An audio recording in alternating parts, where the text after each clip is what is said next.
100 quilômetros, UTMB Tailândia. Eu atravessei o mundo para correr essa prova.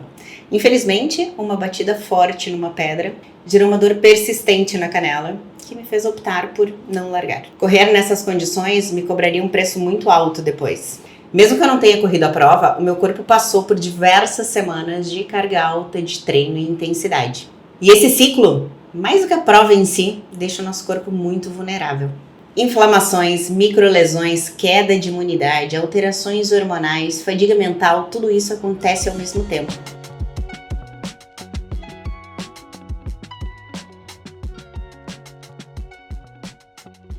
Esse é o 7º e último episódio da nossa série Cuidar para Correr, um olhar 360 em parceria com a Unimed Porto Alegre. Hoje eu tô aqui com o Dr. Márcio Guimarães, cardiologista médico cooperado da Unimed Porto Alegre, para a gente entender como esse ciclo de treinamento impacta no nosso corpo e o que a gente pode fazer para se recuperar 100% dele.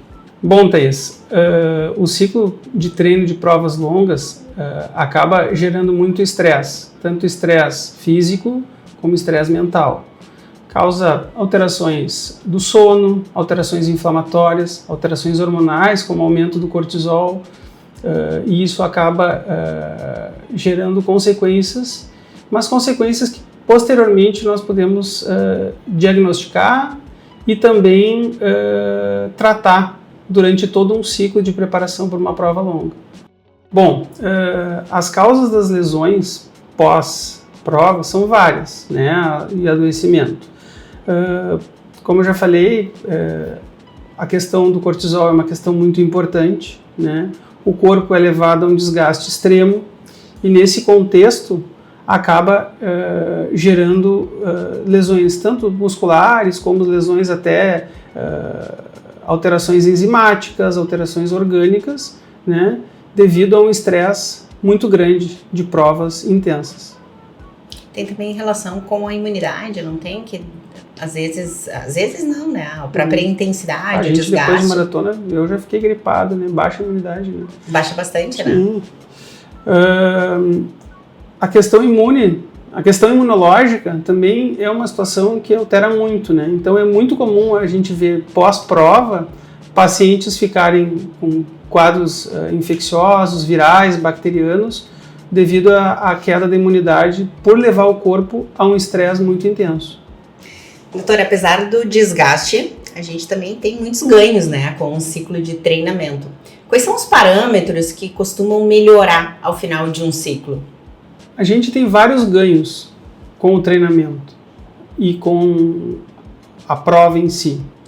Esses ganhos a gente tem que saber avaliar, que são ganho de VO2 máximo, melhora do condicionamento cardiorrespiratório, que é o aumento do consumo de oxigênio. Temos alterações metabólicas também, com melhor perfil lipídico, né? As pessoas que fazem esse tipo de treinamento, de esporte, acabam tendo menos diabetes, menos doenças cardiovasculares, né? Então, todo um ciclo de treinamento gera ganhos muito importantes para a saúde cardiovascular.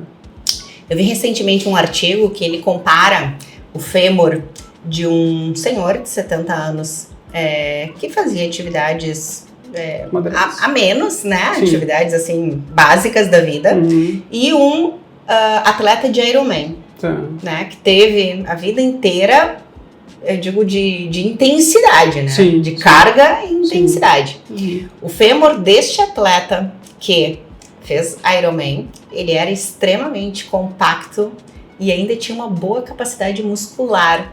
Sim. Né? Comparado àquele que não fez. Sim. Então acaba que, mesmo que o ciclo de treinamento traga desgastes momentâneos, né? O ganho a longo e médio prazo, ele perdura, né? Sim. E é grande.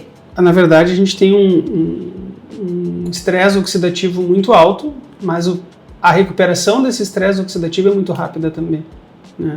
Então, depósito de cálcio nos ossos, né? Menos osteoporose, consequentemente a isso, né? Tem estudo também que mostra que comparou sedentários, atletas de elite e atletas regulares, né, não profissionais, que mostram que esses atletas têm menos lesões articulares, como artrose na velhice, do que os atletas de alto rendimento e os sedentários. Então, atividade física moderada, né, mesmo que seja mais intensa, não profissional, isso acaba trazendo vários outros benefícios ao longo da vida, né? Doutor, por que o sono costuma piorar, fica meio agitado depois de uma prova ou depois encerrado ali um ciclo?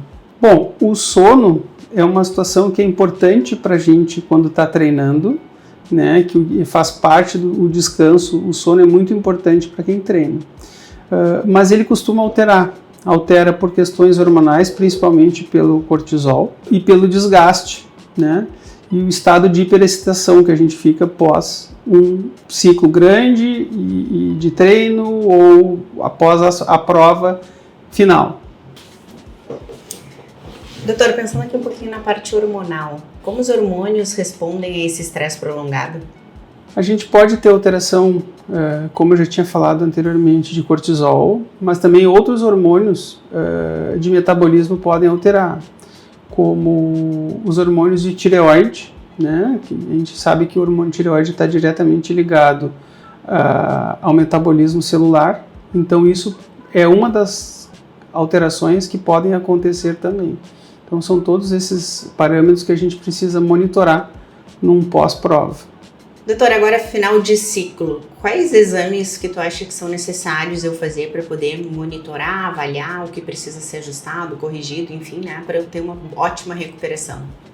Então, no teu caso, eu acho que é importante a gente monitorar a função renal, a função hepática, né? A gente pode também avaliar a tua questão muscular, certo?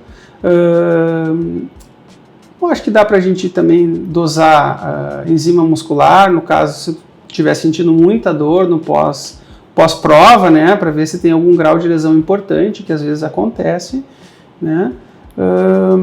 A questão hormonal também, eu acho que a gente pode fazer uma avaliação hormonal. Doutor, a gente escuta muito falar da questão depressão, né? Não no sentido de fato psiquiátrico, né? Mas a depressão no termo de sensação pós-prova. Porque o que acontece? A gente se inscreve para uma prova, a gente deseja muito aquela prova e a nossa vida ela passa a girar muito em torno daquele grande objetivo, né? Uma prova como a minha, por exemplo, uma prova que demandou muitas horas de treino, um gerenciamento de todos os outros compromissos em função daquilo. E aí tu vai, faz a prova e depois aquela sensação de vazio pós-prova, né? Isso acontece com bastante frequência? Bom, existem situações e situações, isso varia muito de pessoa para pessoa. Essa dita depressão, que não é um diagnóstico clínico de depressão, muitas vezes se dá porque a pessoa está muito cansada, esgotada no final de um ciclo e quer só descansar e fica ali parado, né? Mas o meu exemplo, por exemplo, que sou corredor, eu dificilmente fico esgotado depois de um processo desses, seguindo, muitas vezes me inscrevendo numa outra maratona uma semana depois de ter terminado essa. Então isso é uma coisa que varia muito de indivíduo para indivíduo, né? Tá mais ligado à sensação da pessoa, do envolvimento dela com aquela prova, né, especificamente, do que do ponto de vista clínico. Exato, tá mais ligado com o envolvimento da pessoa com o esporte, né? Com o prazer de correr, de fazer atividade física de uma forma geral. Perfeito. Doutor, pensando agora bem no pós-ciclo, quais são os cuidados que a gente tem que ter para recuperar muito bem? E quais são os erros que normalmente acabam atrapalhando, então, a nossa recuperação? A principal parte da recuperação é logo após um ciclo longo e uma maratona ou ultramaratona. O importante é manter uma alimentação saudável, alimentação leve, manter hidratação e principalmente descansar, sono, né? E assim, um erro muito comum que é visto são os atletas que terminam um ciclo de maratona, correm a maratona ou uma ultramaratona e não dão esse tempo de descanso, né? Querem voltar a correr na mesma semana, terminou a prova no domingo, na terça-feira já querem fazer treino, né? Isso é muito ruim, né? A pessoa precisa descansar o corpo, Precisa descansar o corpo com sono, com alimentação e hidratação. Isso é a parte mais importante da recuperação pós-prova. Inclusive, eu gosto de falar, né? Como é que tu descansa músculo, né? Eu sou crítico do treino regenerativo. Músculo tu descansa parado. Se tu vai fazer mais exercício no músculo, tu corre 30 km num dia, vai correr mais 15 no outro, tu não vai descansar o teu músculo. Então, essa parte de muscular é importante parar o músculo, né? Tem várias vertentes que pensam assim, que nem eu, de descansar o músculo, né? Parece que para atletas profissionais, esse treino regenerativo tem estudo que mostra, mas para atleta amador não tem nenhum estudo que mostre que isso é benéfico. Né? Uhum. Doutor, quanto tempo mais ou menos o corpo leva para se reorganizar, né? Depois de tudo que ele passou ali no ciclo de treinamento? E quais são os sinais que indicam de que ainda não é a hora de voltar? O tempo a gente tem que considerar isso individualmente, né? Mas normalmente uma semana a pessoa já consegue voltar a treinar, né? Já está descansada, né? Para começar a retomar com treinos leves, não treinos tão intensos e treinos de tanto volume. Mas tem algumas coisas que indicam que a pessoa não deve voltar a treinar. Dores musculares intensas, dores articulares, dor lombar, certo? A questão do humor, do sono, nesses dias que são para descanso, é para descansar mesmo, né? Porque se a pessoa não estiver bem, tanto física quanto mentalmente, não deve retornar às atividades. Precisa seguir mais tempo em descanso para depois retomar a fazer atividade física. A prova acaba, mas o cuidado não. E é um pós-treino bem feito que garante a nossa longevidade no esporte. Esse foi o 7º e último episódio da nossa série Cuidar para Correr, um olhar 360, em parceria com a Unimed Porto Alegre. Porque prevenção também é performance.